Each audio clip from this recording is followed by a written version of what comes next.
Miren, hay noticias que cuando las escuchas la primera vez tienes que repetirlas mentalmente porque simplemente no te entra que sean reales. Hay momentos en que la realidad supera cualquier guión político que pudieras inventar. Y lo que acaba de pasar entre México y Estados Unidos en estas últimas horas, lo que Claudia Sheinbaum anunció esta mañana del lunes 11 de mayo desde el Salón Tesorería del Palacio Nacional, con esa calma que tiene cuando sabe que los datos la respaldan, es exactamente ese tipo de momento. El gobierno de Donald Trump, el mismo que lleva semanas diciéndole al mundo que los cárteles gobiernan México, el mismo que amenazó con mandar tropas, con bombardear laboratorios, con intervenir militarmente si Sheinbaum no ponía orden en su propia casa, acaba de firmar un documento oficial donde reconoce que la estrategia de seguridad de México va en la dirección correcta, por escrito, con sello presidencial, sin posibilidad de borrarlo después porque ya está publicado y ya está circulando en las cancillerías de medio mundo. Y lo mejor de todo, lo que convierte esta historia en algo que va mucho más allá de una simple victoria diplomática, es lo que está pasando al mismo tiempo con la oposición mexicana. Porque mientras Washington publicaba ese documento, el dirigente nacional del PRI, el famoso Alito Moreno, estaba de regreso de un viaje a Estados Unidos, donde fue a pedirle exactamente lo contrario. Fue a pedirle al mismo gobierno que acaba de validar a Sheinbaum que sancionara al gobierno de Sheinbaum, que declarara a Morena organización terrorista. Y la presidenta, cuando le preguntaron en la mañanera, lo describió con 3 palabras que no admiten interpretación. Hace el ridículo. Quédense hasta el final porque esta historia tiene capas que ningún medio convencional está uniendo correctamente. Hay una capa que tiene que ver con lo que dice exactamente ese documento y por qué destruye un discurso que se repitió durante años. Hay una capa que tiene que ver con el trabajo silencioso que hizo posible este resultado mientras Trump gritaba en sus mítines. Y hay una capa final que tiene que ver con lo que viene ahora y con por qué la oposición mexicana se quedó sin argumento de la manera más pública y más documentada posible. Para entender la magnitud de lo que está pasando, necesitan conocer el camino que nos trajo hasta aquí, porque esta historia no empezó el 11 de mayo, empezó mucho antes, con una estrategia de presión máxima que Washington construyó sistemáticamente desde el primer día del segundo mandato de Trump. La designación de los carteles mexicanos como organizaciones terroristas extranjeras fue el primer movimiento. Ese movimiento tiene consecuencias legales concretas que le dan a la administración americana argumentos para justificar acciones que en condiciones normales el derecho internacional no permitiría. Y desde ese primer día quedó clara cuál era la apuesta de Trump. Presión sin límite hasta que México ceda. Lo que siguió fue exactamente eso, que si el fentanilo no se detenía, Washington actuaría, que si los cárteles seguían operando, Estados Unidos entraría a hacer el trabajo que México no quería hacer. Una cadena de declaraciones diseñadas para producir en el gobierno mexicano la misma reacción que Trump busca producir en cualquier negociación, que el otro lado entre en pánico y negocie desde la rendición. Sheinbaum no entró en pánico, pero tampoco se fue a los extremos, y esa combinación, firmeza sin agresividad, defensa de posición sin ruptura de relaciones, es la que hoy está produciendo resultados que hace 2 semanas parecían imposibles. Denle like a este video ahora mismo si ya están entendiendo por qué el contexto cambia completamente la lectura de este anuncio. Y suscríbanse y activen la campana, porque lo que viene es la parte más gruesa de toda la historia. El 6 de mayo, apenas 5 días antes de la mañanera del lunes, Trump declaró públicamente que ya había iniciado acciones terrestres contra el narcotráfico. Su asesor Sebastián Gorka confirmó que el presidente había firmado una nueva estrategia nacional antiterrorista, dirigida específicamente a neutralizar las operaciones de los cárteles en México. El mensaje diplomático fue una bofetada envuelta en papel de seguridad nacional. Ustedes no están a la altura, nosotros vamos a resolver lo que ustedes no pueden.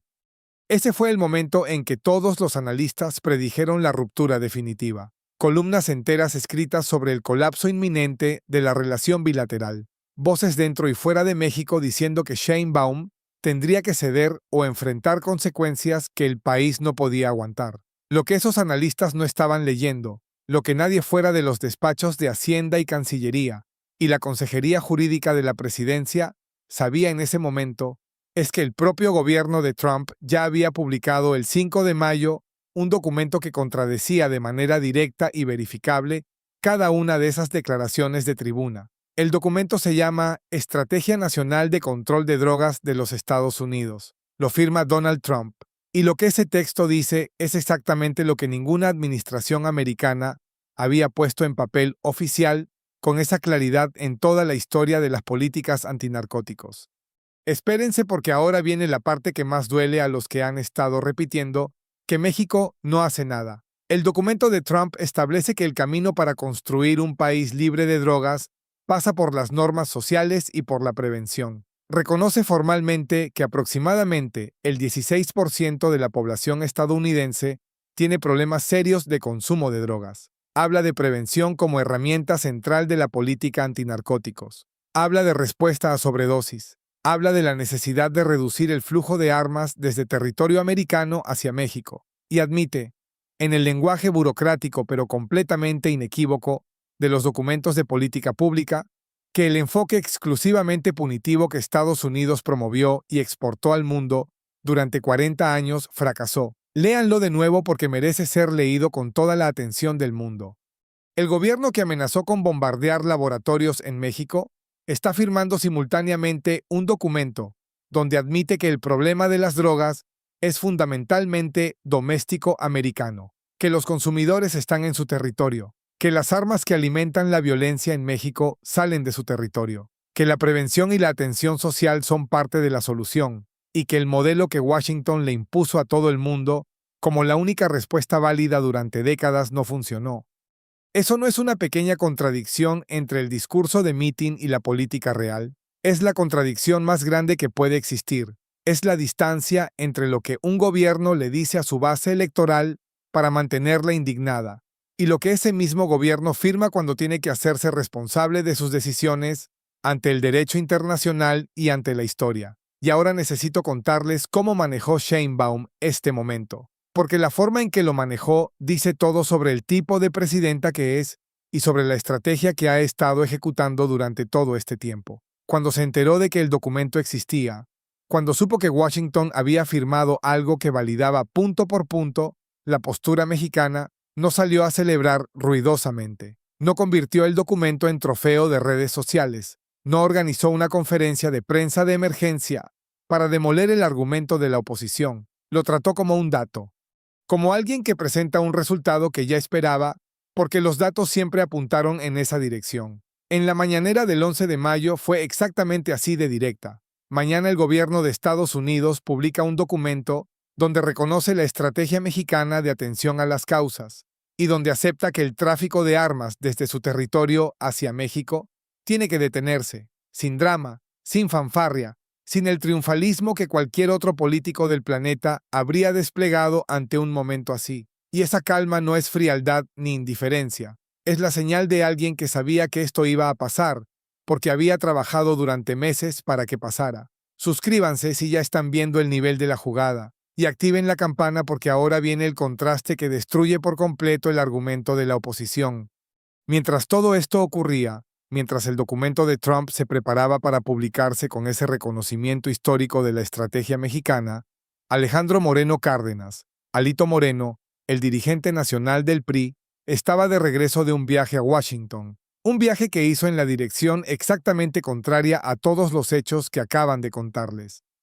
En ese viaje, Alito fue al Departamento de Estado, al Departamento de Justicia y al Departamento del Tesoro de los Estados Unidos, y en esas reuniones pidió tres cosas. Primero, que el gobierno americano declare a Morena organización terrorista. Segundo, que el INE le retire el registro al partido gobernante. Tercero, que Washington sancione al gobierno del propio país de Alito, usando como argumento que Morena tiene vínculos probados con el crimen organizado. Un dirigente del principal partido opositor de México, viajando al extranjero, a pedirle a un gobierno extranjero que intervenga en la política interna de su propio país, que sancione al gobierno que su propio pueblo eligió, que use el peso económico y político de Washington para producir el resultado electoral que su partido no pudo producir en las urnas. Pocas veces, la política mexicana ofrece un retrato tan limpio y tan brutalmente honesto de cuál es la naturaleza real de una parte de la oposición.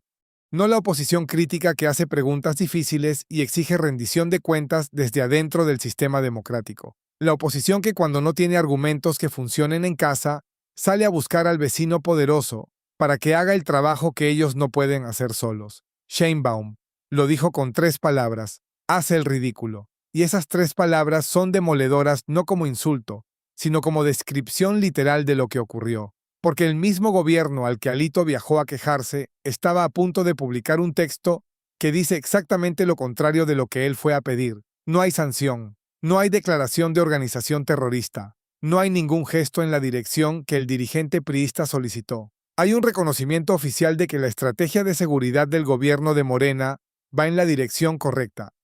El contraste entre esos 2 caminos y sus resultados respectivos no podría ser más claro si alguien lo hubiera diseñado específicamente para ilustrar la diferencia entre gobernar y hacer política de oportunidad. Un camino: ir a Washington a pedir que sancionen a tu propio país. Resultado: el mismo Washington que visitaste publica algo que destruye completamente tu argumento. Otro camino: defender la postura con datos, sostener principios sin agredir, construir el resultado diplomático de manera silenciosa y consistente. Resultado: un documento oficial que valida cada uno de esos principios. Dale like ahorita porque esto que acaban de escuchar es exactamente el tipo de análisis que los medios que prefieren el escándalo al contexto nunca te van a dar. Y ahora necesito explicarles qué es exactamente la atención a las causas, porque es el corazón de todo esto, y porque la manera en que se deformó ese concepto en el debate público mexicano hace todavía más significativo que Washington lo esté validando ahora. La premisa es tan simple que resulta incómoda para quienes llevan décadas apostando al enfoque exclusivamente punitivo. No puedes ganar la guerra contra el crimen organizado solo con operativos, detenciones y golpes a los liderazgos criminales si no atacas simultáneamente la razón estructural por la que los jóvenes terminan en las filas de los cárteles. Esa razón tiene un nombre muy concreto. Se llama vulnerabilidad económica y social. Los cárteles no reclutan en los colegios privados, reclutan en las comunidades donde no hay trabajo formal. Donde un joven de 15 años no tiene ninguna razón para creer que el esfuerzo lícito lo va a llevar a algún lugar mejor del que está. En ese vacío es donde los grupos criminales instalan su oferta: dinero inmediato, pertenencia, poder. Una oferta que gana siempre cuando el Estado no tiene ninguna alternativa que competir. Por eso los programas sociales de este gobierno no son solo política de bienestar, son política de seguridad. Jóvenes construyendo el futuro da becas y capacitación a jóvenes que de otro modo estarían disponibles para el reclutamiento criminal. Las becas educativas reducen la deserción escolar, que es una de las puertas de entrada más documentadas al crimen organizado. Los apoyos directos a adultos mayores reducen la presión económica sobre familias completas. Un joven con trabajo formal, con beca, con una familia que tiene sustento económico mínimo garantizado, tiene estadísticamente muchas menos probabilidades de que un reclutador del narco lo convenza de unirse a su organización. Eso era lo que la oposición llamaba abrazos no balazos, como si fuera un insulto. Como si el cuidado social y la represión penal fueran opciones mutuamente excluyentes en lugar de estrategias complementarias que cualquier sistema de seguridad serio aplica en paralelo. Lo que era objeto de burla en los editoriales conservadores aparece hoy avalado por el mismo gobierno americano que prometía bombardear laboratorios 2 semanas atrás. Y no llegó ahí por accidente. Hay un actor en esta historia que no puede quedar fuera porque su trabajo silencioso es parte esencial de este resultado. Luisa María Alcalde, consejera jurídica de la presidencia, estuvo trabajando de manera sostenida en la presentación de la postura mexicana dentro de la mesa de seguridad bilateral entre los 2 países. Presentar datos con consistencia, defender argumentos técnicos en cada reunión donde se discute la relación bilateral. Ese trabajo, que no genera titulares porque ocurre en salas sin cámaras, es lo que convierte un anuncio de política exterior en el resultado de una estrategia y no en una casualidad diplomática. Hay además un detalle que ilumina todo esto desde un ángulo que vale rescatar. Sheinbaum le explicó directamente a Trump, en una de sus primeras conversaciones como presidenta, por qué los niveles de adicción en México no son comparables a los de Estados Unidos, a pesar de que México está geográficamente en el centro de la ruta del narcotráfico. Le explicó que hay dos razones concretas con respaldo en datos: la cohesión familiar, que sigue siendo relativamente sólida en el tejido social mexicano, y una campaña de prevención que el gobierno ha mantenido y ampliado. Esa conversación, que en su momento pareció un detalle anecdótico de una primera reunión bilateral, hoy se materializa en texto oficial del gobierno de los Estados Unidos. El documento reconoce que la prevención y las normas sociales son parte central de la solución. Reconoce que el enfoque punitivo exclusivo fracasó, y lo hace usando exactamente el tipo de argumento que Sheinbaum llevó a esa conversación con Trump. 4 principios, los mismos 4 que la presidenta ha repetido sin moverse un centímetro desde el primer día de su mandato y que este documento viene a validar uno por uno. Primero, respeto a la soberanía y a la integridad territorial de México, sin excepciones ni zonas grises. Segundo, responsabilidad compartida pero diferenciada. México controla su territorio, Estados Unidos controla el consumo en el suyo y el tráfico de armas desde el suyo. Tercero, respeto mutuo y confianza como condición de cualquier cooperación real. Cuarto, cooperación sin subordinación. Colaboramos en lo que tiene sentido, pero nadie le da instrucciones al gobierno de México sobre cómo gobernar México.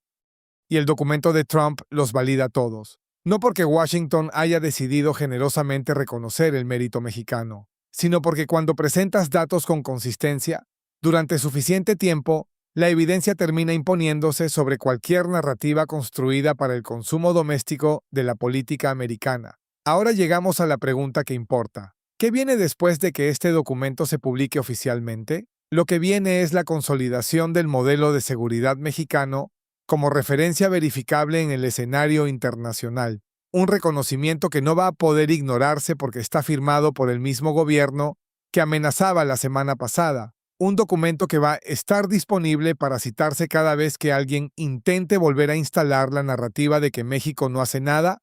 Lo que viene también es la presión bilateral sobre el tráfico de armas desde Estados Unidos hacia México, el reclamo más histórico y más consistentemente ignorado de la postura mexicana frente a Washington. Que un texto oficial americano admita que eso tiene que reducirse no resuelve el problema de un día para otro, pero crea el precedente jurídico y diplomático que México puede usar en cada conversación futura. Washington mismo lo admitió. Washington mismo se comprometió a atenderlo. Y lo que viene para el debate político interno es quizás lo más interesante de todo, porque la oposición que construyó su discurso sobre la incapacidad de Sheinbaum para manejar la relación con Trump, la que repitió durante meses que el gobierno mexicano era débil frente a Washington y que hacían falta liderazgos que supieran negociar con el norte, esa oposición se enfrenta ahora a un texto oficial del gobierno de Trump que dice exactamente lo contrario. No hay respuesta fácil para eso.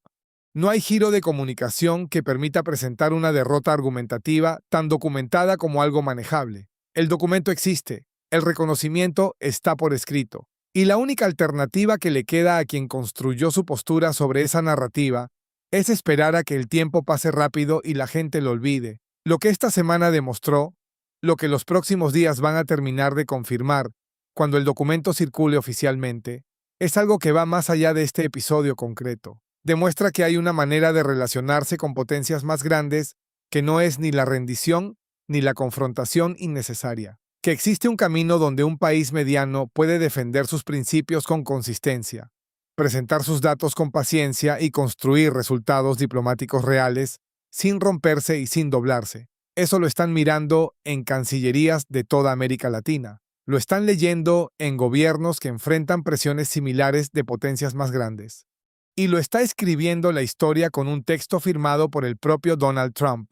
Los discursos de bombardeos quedaron para el archivo de las amenazas que nunca se ejecutaron. Las visitas de dirigentes opositores mexicanos a pedir sanciones contra su propio gobierno quedaron para el archivo de los momentos que hacen el ridículo. Y el documento queda como evidencia verificable de lo que ocurre cuando una presidenta con formación científica decide que los datos son más poderosos que cualquier ruido mediático. Si este análisis les abrió los ojos, denle like ahorita mismo. Suscríbanse y activen la campana porque esta historia tiene más capítulos y cada uno va a importar. Y digan en los comentarios, ¿creen que Trump va a mantener ese reconocimiento?